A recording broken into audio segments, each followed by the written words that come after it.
Hello বন্ধুরা, good morning. কেমন আছো তোমরা? আশা করি সবাই খুব ভালো আছো, আর আমরাও বেশ ভালো আছি। আমি আলপনা আমার নতুন আরও একটি ব্লগে তোমাদের সবাইকে স্বাগত জানাই। আজকের দিনটা হলো রবিবার, আর এখন বাজে সকাল 5:30। আর আজকে এখন থেকে তোমাদেরকে সাথে নিয়ে আজকের ভিডিও শুরু করছি। পুরো ভিডিও জুড়ে থাকার অনুরোধ রইল। ভিডিওর কোনো অংশ যদি ভালো লেগে থাকে তাহলে প্লিজ একটা লাইক কমেন্ট করে জানিও। কালকে রাতে হঠাৎ করে বৃষ্টি হয়েছিল, রাত্রে নয়, ওই 9টা নাগাদ। তো কালকে ভাই আসার কথা ছিল, ভাইও এসে ঘর ঢুকেছে আর বৃষ্টিও শুরু হয়ে গেছে। আর মেয়ে গিয়েছিল রাতে টিউশন, সন্ধ্যাবেলা গিয়েছিল। তো ওর ছুটি হওয়ার সময় প্রচণ্ড হারে বৃষ্টি। তোর বাবা আবার বর্ষাতে পড়ে বর্ষাতে নিয়ে গিয়ে মেয়েকে ওই বৃষ্টির মধ্যে বাড়ি নিয়ে আসলো। তো যাই হোক, সেই জন্যই চারিদিকটা ভিজে। আর এই যে সকালবেলা উঠে না, বৃষ্টির পরের দিন ঝাঁট দিতে খুবই কষ্টকর। কেন কি বলো তো, যে পাতাগুলো পড়ে, যেহেতু ভিজে মাটি হয়ে থাকে, সব ভেতরে গেঁথে যায়। তাই যতক্ষণ না একটু রোদ বেরিয়ে শোকায়, একটু পরিষ্কার করতে অসুবিধা হয়ে যায়। অন্যান্য সময় ঝাঁট দিতে যতটা সুবিধে, এর বৃষ্টি হলে কিন্তু খুব অসুবিধা হয়। আর কিছু করার নেই, অসুবিধা হলেও করতে তো হবেই। সকালবেলা ঝাড় না দিলে ওই পাতাগুলো এমন প্যাট প্যাট করে, দেখতে খুব বাজে লাগে। তো এই যে সকালবেলা অনেক কষ্ট করে ঝাড় দিয়ে নিচ্ছি। আর আজকে বাড়িতে ভাই আছে। আজকে আমি এটাই তোমাদের সঙ্গে শেয়ার করব, আমার বাড়িতে কেউ এলে আমি একা হাতে সব কিছু কীভাবে ব্যালেন্স করি। তো চলো সাথে থাকো। এখন এই যে ঝাড় ফাড় দিয়ে অনেক বাসন পড়ে রয়েছে। কালকে রাতে প্রচণ্ড বাসন ছিল, আর বৃষ্টির জন্য রাতে তো মাজতেও পারিনি। তো সেই সমস্ত বাসন টাসন ধুয়ে এখনও ঘর টর নাতা কিছুই দেওয়া হয়নি।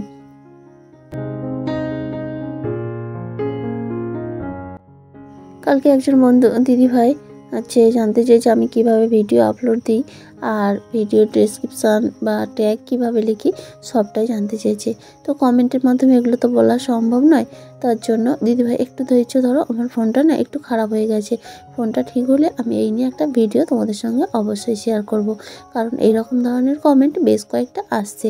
তো সেই জন্য সবার কমেন্টের রিপ্লাই আমি ওই একটা ভিডিওর মাধ্যমে দিয়ে নেব। আর এই তো ঝাড় দেওয়া কমপ্লিট হয়ে গেল। এবার একে একে বাসি কাজকর্মগুলো সবই করে নেব। তবে আজকে আর সেগুলো তোমাদের সঙ্গে কিন্তু শেয়ার করছি না, একেবারে ফ্রেশ হয়ে তারপরে তোমাদের সামনে আসছি। তো চলো, ঝাড় দেওয়া কমপ্লিট হয়ে গেল, এখন ঝাঁটাটাকে ধুয়ে নিয়ে বাকি কাজগুলো কমপ্লিট করে নিই। বন্ধুরা, গুড মর্নিং। কেমন আছো তোমরা? আশা করি সবাই খুব ভালো আছো, আমরাও বেশ ভালো আছি। তো আজকের দিনটা হচ্ছে রবিবার, এখন বাজে ওই তোমার সকাল 8:30 মতো। তো সকালের বাসি কাজকর্ম কমপ্লিট, স্নান পুজো দেওয়া সব কমপ্লিট। এদিকে বিছানাও গোছানো হয়ে গেছে দাদা। আর মেয়ে উঠে পড়েছে, ওর ব্রাশ করে দুধ হরলিক্স খাওয়া হয়ে গেছে, ও পড়তেও বসে গেছে। আর ওদিকে ভাই এখনও ঘুমাচ্ছে, ওঠেনি। আর তোমাদের দাদাভাই উঠে বাজার গেছে। তো চলো, আজকে এখন থেকে তোমাদেরকে সাথে নিয়ে আজকের ভিডিও শুরু করছি। পুরো ভিডিও জুড়ে থাকার অনুরোধ রইল। আর ভিডিওটা যদি ভালো লাগে তাহলে প্লিজ একটা লাইক করে দিও। তো চলো, তো এখন একটু সকালে মুড়ি খাওয়ার জন্য ঘুগনি বানিয়ে নেব। এর জন্য মটরটা আর আলুটা আগেই সেদ্ধ করে রেখেছিলাম। আর এখন এই যে একটু মশলা করে নিয়েছি, আদা, জিরে, টমেটো, পেঁয়াজ এইগুলো, তবে রসুন কিন্তু দিইনি। তো সেই তেলের ওপর 5 ফোড়ন, আর 5 ফোড়ন নয়, তেজপাতা আর জিরে ফোড়ন দিয়ে মশলাটাকে ভালো করে কষিয়ে নিচ্ছি। আর এর মধ্যে লঙ্কা হলুদ দিয়ে দিচ্ছি। তো দিয়ে কষিয়ে নিয়ে তারপরে ওই সেদ্ধ করা মটর আলুটাও দিয়ে নেব। দিয়ে তারপরে হালকা নাড়াচাড়া করে জল ঢেলে দেবো। তবে আমি অনেক রকম পদ্ধতিতেই করি, আজকে হচ্ছে হলো এইভাবে করতে। তো চলো, ঘুগনিটা করে সকালের মুড়ি টুড়ি খাওয়া দাওয়া কমপ্লিট করে নেব। তো এই যে এখন দেখো ঘুগনি হয়ে গেছে। তো এখন আমরা সবাই মিলে খাওয়া দাওয়া করে নেব। আর তারপরে খাওয়া দাওয়া করে চলে আসলাম এই যে বাসন মাজতে। সকালের খাওয়া দাওয়া, চা, সমস্ত কিছুর বাসন। আর তার সঙ্গে কালকে রাতে ভাত হয়েছিল, যে হাঁড়ি ছিল, তো সেই হাঁড়িতে না অল্প একটা ভাতও রয়ে গেছিলো, সেই জন্য হাঁড়িটা সকালে ধোয়া হয়নি। তো সেটাই এখন ধুয়ে নেবো। আর এই প্রেসার কুকারে মটর আলু সেদ্ধ করেছিলাম, তো সেই সমস্ত কিছু ধুয়ে ওদিকে আবার রান্নার জোগাড় করব।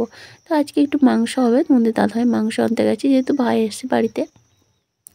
আর ওই জমি থেকে চিচিঙ্গে আনা হয়েছে, উচ্ছে আনা হয়েছে, উচ্ছে ভাজা করব, চিচিঙ্গে ভাজা করব। আর আজকে না ভীষণ ভ্যাপসা গরম, কারণ যত বৃষ্টি হচ্ছে ভ্যাপসা গরমটা বাড়ছে। আর এই গরমে না উল্টোপাল্টা কিছু খেতেও চাইছে না, যেহেতু মাংস হবে। আর মাংস হলে না আমাদের একটা অভ্যাস, আর কিছুই লাগে না। তো একটু ভাজাই করব। তো ওদিকে ভাতটা কিন্তু বসিয়ে দিয়ে এসেছি, কারণ ভাতটা হতে তো সময় লাগবে। ওদিকে সবজি কেটে রেডি করে ভাতটা বসিয়ে দিয়ে এসেছি। আর ততক্ষণে আমি এই বাসনগুলো ধুয়ে নিচ্ছি। কেন কি বলো তো, এরপরে আমার রান্না করতে করতে আরও অনেক বাসন জমা হবে। তো তারপরে একসঙ্গে অনেকটাই চাপ পড়ে যাবে। ওদিকে তোমাদের দাদাভাই তো চিকেনটা রান্না করবে, আমি এদিকে ভাত এই বাসনগুলো মেজে নিয়ে ভাজা দুটো তো কেটে রেডি করে রেখেছি। ওই দুটো কমপ্লিট করে নিলে আমাকে আর রান্নার দিকে যেতে হবে না। তারপর তোমাদের দাদাভাই ওদিকে মাংসটা রান্না করবে, আমি সব জোগাড়টা করে দেবো, আর তারপরে আমি এদিকে বাকি কাজকর্মগুলোও করে নিতে পারবো। আর ভীষণ গরম, আজকে এতটাই গরম লাগছে, অসহ্য একটা গরম। তো দেখো আমার বাসনগুলো ধোয়া কমপ্লিট হয়ে গেল, এখন চলো রান্নার দিকে যাই। তো চলে আসলাম এই যে রান্নার দিকে, এদিকে ভাত কিন্তু আমার হয়ে এসছে। আর এখন এই যে কড়ার মধ্যে একটু কালো জিরে ফোড়ন দিয়ে চিচিঙ্গাটাকে ভেজে নেব। তো চিচিঙ্গাটাকে কেটে ধুয়ে লবণ হলুদ মাখিয়ে রেখেছিলাম, তারপরে না অনেকটা জল বেরিয়েছে, তো সেই জলটা দিলাম না, জল থেকে ছেঁকে নিয়ে চিচিঙ্গাগুলো দিয়ে দিলাম, আর এবার ঢাকা দিয়ে দিয়ে ভেজে নেব। তো খেতে বেশ ভালোই লাগে। আর তারপর আর কিছু শেয়ার করলাম না, ভীষণ গরম। তারপরে আমি উচ্ছেটাও ভেজে নিয়েছিলাম, আর তোমাদের দাদাভাই এসে চিকেনটা করেছে। আর এখন এই যে দেখো সবাই মিলে খেতে বসে গেছি, আমি, ভাই, তোমাদের দাদাভাই, আমার মেয়ে। তো সবাই মিলে খাওয়া দাওয়া করে নিচ্ছি। মেয়ের আবার আজকে না গানের ক্লাস রয়েছে, তো ওকে বলছিলাম আজকে আর আমি যাবো না, আমার শরীরটা ভালো লাগছে না, বাবার সঙ্গে যাবি। কিন্তু ও বলছে তুমি না গেলে আমি ক্লাসেই যাব না। তো বাধ্য অগত্যা যেতেই হলো। ওদিকে সব বিকেলের কাজকর্ম করে আবার মেয়েকে নিয়ে গানের ক্লাসে গেলাম।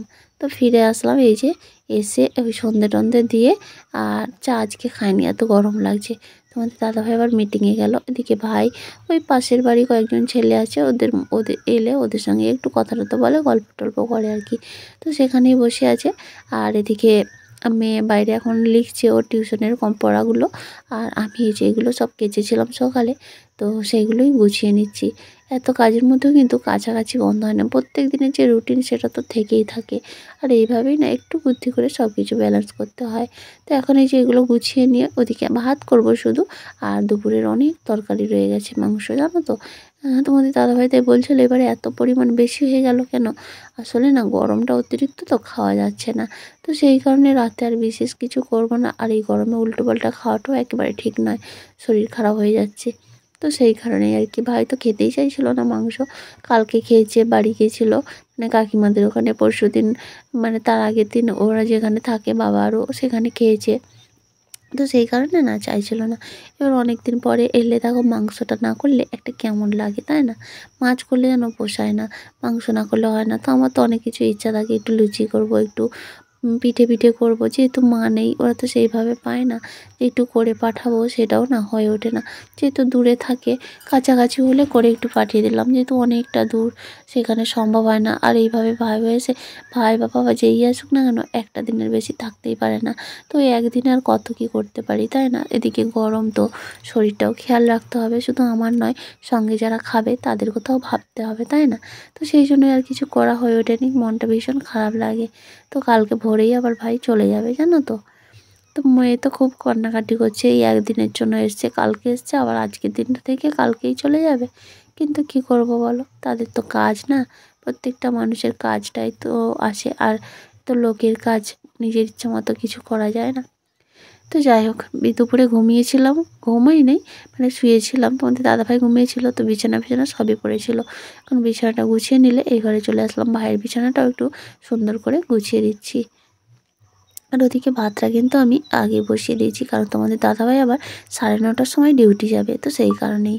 তাহলে বন্ধুরা চলো, আমার আজকের ভিডিওটা এ পর্যন্তই, দেখা হচ্ছে আবারও আগামীকাল নতুন আরেকটি ব্লগের সঙ্গে। ততক্ষণ পর্যন্ত সবাই খুব ভালো থেকো, সুস্থ থেকো।